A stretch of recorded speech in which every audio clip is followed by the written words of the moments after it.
Welcome to Future Talks. My name is Sturesson, founder of Resting Advice from the Future, a C-suite consulting company with a great passion and interest and vision for the future. Sometimes we say future of. The question is what kind of future we're talking about. Today I have the privilege and great honor to have as a visitor in the studio Charlotte Lorentz Hjort. And we will talk about leadership and innovation in knowledge-based organizations. So, having said that, what could be better than asking you, because you have a great background as CEO of Crenova in the city of Kristianstad, highly knowledge-intense company working with different processes of innovation in food, science, and other areas. And now you're coordinating strategic projects and collaboration at the University of Lund. So based upon your experience, what would you say is the key for how can people, companies, organizations with a whole lot of knowledge and structural capital and great ideas work together for a common good in a city or in a region or in an industry or a sector? What is your experience up to now? What's the key ingredients in this recipe for lead and be innovative in knowledge-based organizations? First, thank you for letting me come and talk to you about the futures. It's also a passion for working with innovation. You're always ahead, digging in the future, what to come. For me, it's quite crucial in finding those strategic innovation agendas where you find the more radical end of innovation, that you find ways of talking about what to become of the future in a more neutral way, where organizations can meet and not have their own organization put on the table always, but you can actually meet with your competences, network analysis from different organizations on a more neutral basis to really discover what the agenda together could be for a region or a city or an area. But to find that kind of more open dialogue that doesn't close there, everybody sits and holds on their strategic organizational agenda, but we have a bigger purpose together. So you mean if you should be successful in that kind of collaboration, let's call it an in-between space, you need to put aside your prestigious thinking and your own sometimes hidden or non-hidden agendas and invite really creativity. Okay, if I may ask you, do you think it could be, I mean, these areas, could we look upon them as a kind of, I said in between space, but maybe it's even more relevant to talk about a strategic, highly intense, knowledge-based playground. How do you get the play out of people who sometimes not really know who they are themselves, and they maybe don't know who is coming into the room? What would be your way of thinking to orchestrate, as you said, the open dialogue with all these, varieties of knowledge and viewpoints? Playground is a nice metaphor. I think we need to practice how to play together and collaborate. It's not a process that you can sit on your separate organizations and discover how it will come about. You need actually to practice, learning by doing, to find these collaboration spaces. Well, that means you have to define your roles and relationships as we walk, and also maybe the vision for what you really to accomplish in that process? Absolutely, and you need to have that kind of dialogue with your home organization as well. That is okay to have this common experimental area where there are different rules and hierarchy and different mandate, and that you have an agenda, especially when you want to start new innovation spaces or areas. Before things become so concrete and defined, you need to find ways of talking quite freely together and without steering. Actually, you don't want the prima donna that set the scene. You want to have the interaction between competences and network. A democratic playground with more leadership, less management. Absolutely. So maybe we should challenge ourselves into this and say we probably need not micromanagers, but we need macro leaders.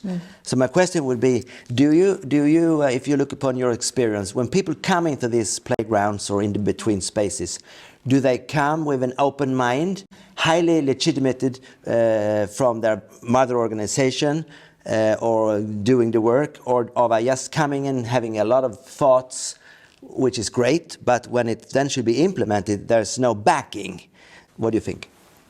I think people in general lack the freedom of acting freely in that kind of spaces and knowing how to act and on a looser mandate and what to bring home. So it's actually a lack of practice in this common playground. Absolutely. And understand in what way you set the rules and how you interact. It's also quite lack of knowledge, especially if you have larger corporations or larger organizations like a university or a city with you. Usually it works much better if you can get an entrepreneur to come into that kind of space, because they're more used of acting in their in-between spaces than other people. So you need to practice. And we talk a lot about entrepreneurship, but this is actually somewhere going out and being an entrepreneur as coming from a large organization, acting as an entrepreneur together with others. So it's something else than entrepreneurship. It's more external from a large corporation. But it takes more practice. We need to become much better on that for the future, to have these more radical agendas. And we have a lot of challenges for the future that we need to address together, and then it really requires this kind of space where we can talk more freely and interact more freely. And I think a lot of times we have these kind of events where we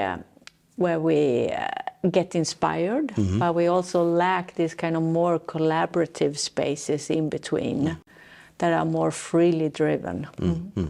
So when we think about the future, and a lot of new things are happening, we know there are new industries in the making, there are new issues coming on board, like the cybersecurity, the health issues and pandemics and technology risks, and and health risks. There's so many things.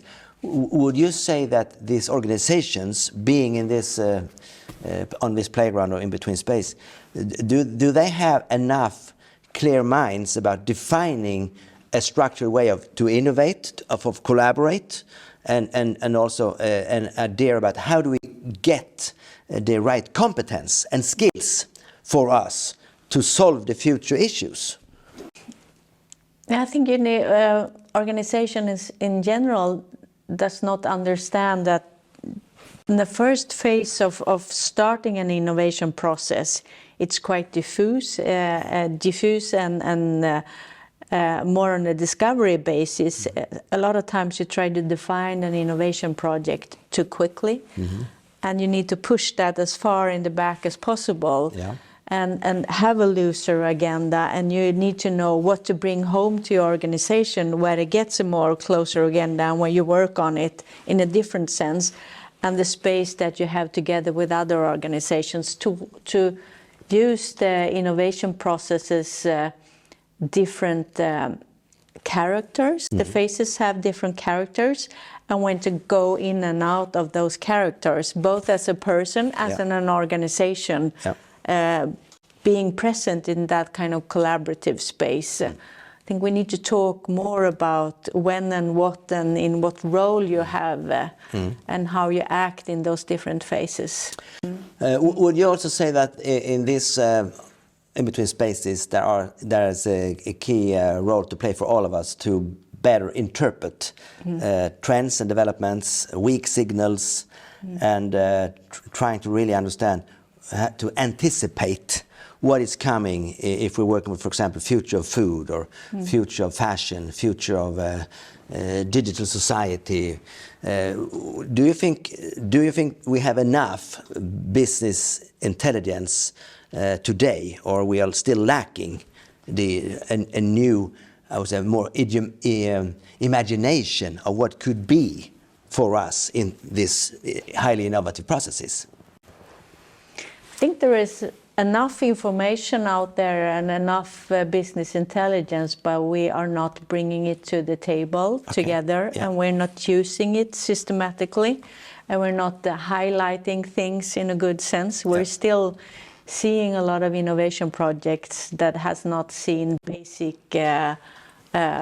checks on if somebody else is doing pretty much the same thing, or so we need to in a more structured way combine pieces of information and look at it together. And sometimes I don't think the need is to define where we're going, but to look at the data and the information together and try to use it in an interesting way forward, instead of defining exactly where we're going. Just starting a journey will take us somewhere. Take off. Yeah. So it's not to bother so much of where we're going, but having the information openly and discussable will start different journeys. So that means probably it's more about a knowledge navigation process, more than just identify in details where we are and where we're going, and be able to navigate.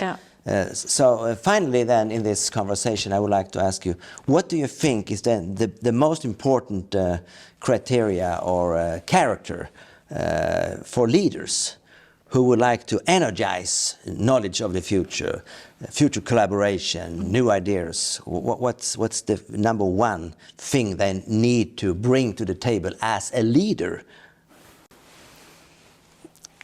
I think they need to be able to step back and let things happen and be present in it, but not steer so much. We actually lack this navigation instead of telling where we're going. So maybe not point with your whole hand and say we're going this way, but navigate where we do not know where we're going, actually. So more a steering function, and being quite secure on that we will end up somewhere good if we have these kind of processes of constantly taking in information and making decisions along the way. So that means that it's important for people to take a leadership role and find trust together, and then know step by step without knowing the final end, which probably means a lot of need of trust between the players. Absolutely. And I think you see a lot of ideas coming about, and every time I get surprised by how scared people become of new ideas and how frightful that kind of situation. It always surprises me, because people want to decide where things are going instead of trusting the process and be part of that. So we need probably then leaders to create certainty and trust and confidence and vision in times and processes of uncertainty. I think that's a very good point you make. So thank you very much for coming here and allowing me to ask questions about to lead and innovate in knowledge-based organizations. It was a privilege to speak to you. Thank you very much. Thank you. And to all of you, we'll be back with some comments and some interviews, comments about future topics linked to both knowledge, leadership, innovation, and a whole lot of other things. So thanks for listening, thanks for looking in, all the best, take care, bye for now.